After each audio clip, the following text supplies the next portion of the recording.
pagi student semuanya. Hari ini kita belajar lagi agama Katolik bersama Sir Arisman. Dan tema kita kali ini adalah dari bab 3 tentang hierarki dan awam. Namun di bagian A kita akan belajar tentang hierarki. Lalu nanti di bagian B baru kita belajar tentang awam. Nah, berkaitan dengan peranan hierarki dan awam, Konsili Vatikan kedua menegaskan antara lain. Ya, ini adalah dari sumber Magister Gereja. Dari harta kekayaan rohani gereja, kaum awam seperti semua orang beriman Kristiani berhak menerima secara melimpah melalui pelayanan para gembala hierarkis, terutama bantuan sabda Allah dan sakramen-sakramen. Hendaklah para awam mengemukakan kebutuhan-kebutuhan dan keinginan-keinginan mereka kepada para imam dengan kebebasan dan kepercayaan, seperti layaknya bagi anak-anak Allah dan saudara-saudara dalam Kristus. Itu ada dalam Lumen Gentium artikel 37. Sekarang kita masuk pada bab 3, peranan hierarki dan kaum awam dalam Gereja Katolik. Marilah kita bersatu dalam doa. Dalam nama Bapa, Putra, dan Roh Kudus. Amin. Ya Bapa yang Maha Bijaksana, syukur dan terima kasih kami haturkan kepadamu atas para gembala utusanmu ke tengah-tengah kami. Mereka adalah Bapak Paus, para uskup, para imam, dan diakon, untuk menuntun dan melindungi kami, para dombanya, menuju ke tempat yang akan menyejahterakan hidup kami. Kini kami hendak merenungkan kehadiran para gembala kami dalam pertemuan ini. Arahkanlah pembicaraan kami ini, agar kami dapat memahami dan menghayati kehadiran sebagai wujud cinta kasih-Mu. Demi Kristus Tuhan kami. Amin. Dalam nama Bapa, Putra, dan Roh Kudus. Amin.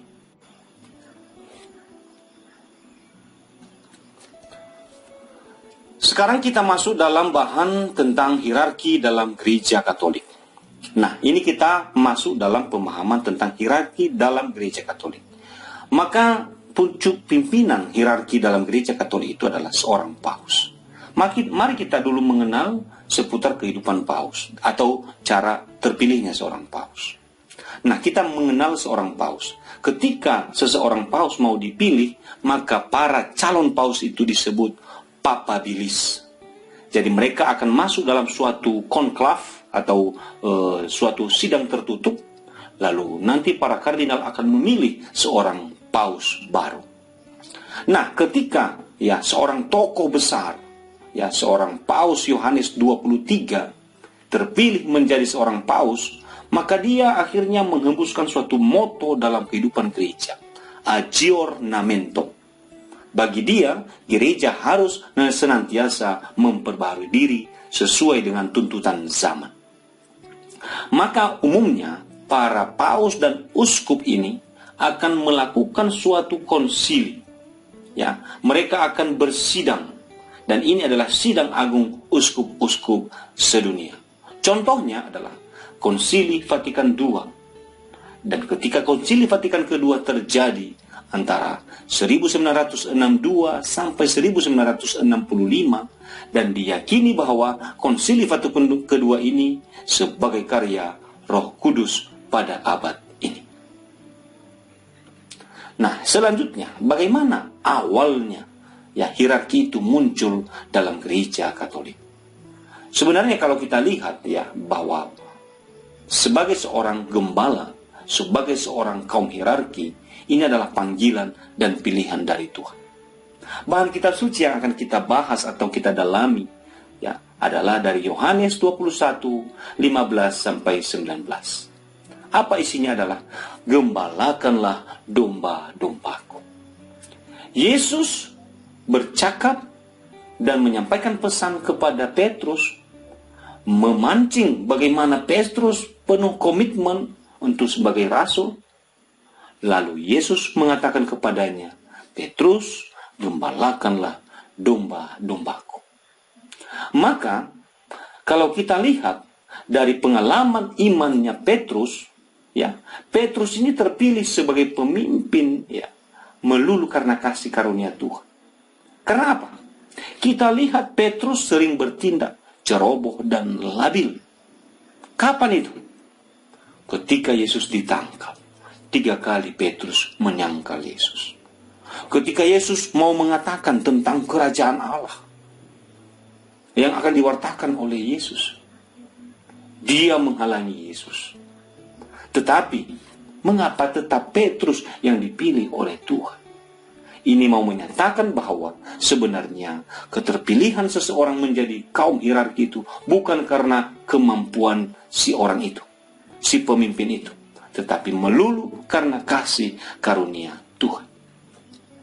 Maka sebenarnya, ya, spiritualitas seorang pemimpin Kristiani, yang pemimpin dalam gereja Katolik adalah pemimpin yang tahu kelemahannya, akan bersikap penuh pengertian dalam memimpin orang lain. Bila ini tidak dimiliki oleh seorang pemimpin, maka dia akan otoriter, akan luar biasa mengendalikan anggotanya dengan tangan besi. Dan dalam gereja Katolik ini tidak boleh. Pemimpin ini adalah seorang pelayan. Dan pada bagian keempat disebut apa? Umat yang dipimpin Allah itu tetap domba-dombaku. Ku-nya itu adalah huruf besar. Berarti apa? Bukan domba-domba si paus, si uskup, si imam, tetapi domba-dombanya Tuhan Yesus. Ya, ini harus diingat dengan baik. Nah, berikutnya, bagaimana dasar struktur dan corak kepemimpinan ini? Pertama, dasar kepemimpinan kaum hierarki ini berasal dari Yesus Kristus sendiri. Atas penetapan ilahi, para uskup menggantikan para rasul. Ya, dulu Yesus mengangkat 12 para rasul. Dan di antara ke-12 ini, dia pilih Petrus menjadi pimpinan mereka. Nah, sekarang para uskup adalah mereka mengganti posisi para rasul.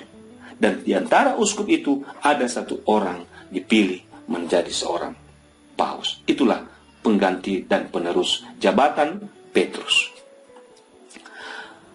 Selanjutnya, kita lihat strukturnya. Struktur yang pertama adalah dewan para uskup dan paus sebagai kepalanya. Jadi para uskup sedunia ini membentuk suatu dewan. Dan pauslah kepala mereka. Siapa paus? Paus adalah wakil Kristus dan gembala gereja semesta. Dialah yang dipercayakan oleh Yesus memimpin gereja semesta. Ya. Lalu berikut para uskup. Uskup ini adalah pengganti para rasul yang memiliki tugas mewartakan, merayakan dan melayani. Pewartaan, perayaan dan pelayanan. Sementara di dua bawah ada hierarki, ya, ada dua tingkatan berikutnya, imam, ya, dan nanti ada diakon. Ya, mereka ini adalah pembantu para uskup. Imam itu menghadirkan uskup dan diakon adalah tingkat hierarki yang paling rendah. Ya, jadi masing-masing mereka ini punya tugas yang khas dan khusus. Lalu ada satu nama lagi, ya, adalah kardinal.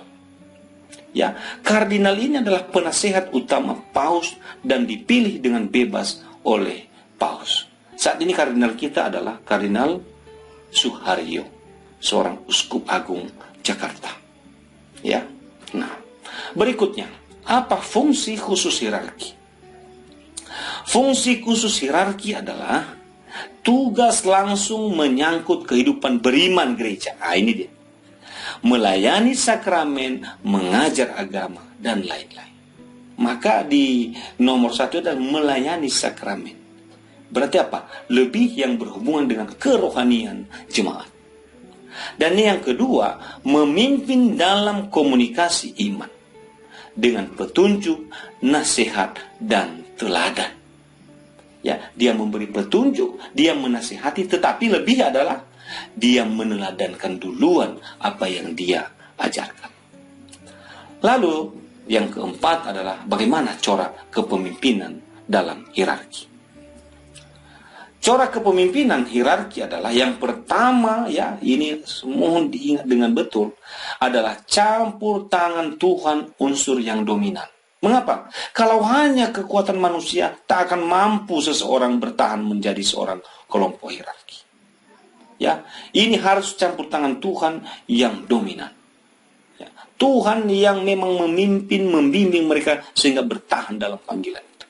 Yang kedua, menjadi seorang hierarki pelayan dalam gereja Katolik betul-betul bersifat mengabdi dan melayani dalam arti semurni-murninya, seutuh-utuhnya, melepas segalanya demi melayani umat sebagai bentuk tanggung jawab pada panggilan kepada Yesus Kristus. Yang ketiga adalah berasal dari Tuhan dan tidak dapat dihapus oleh manusia.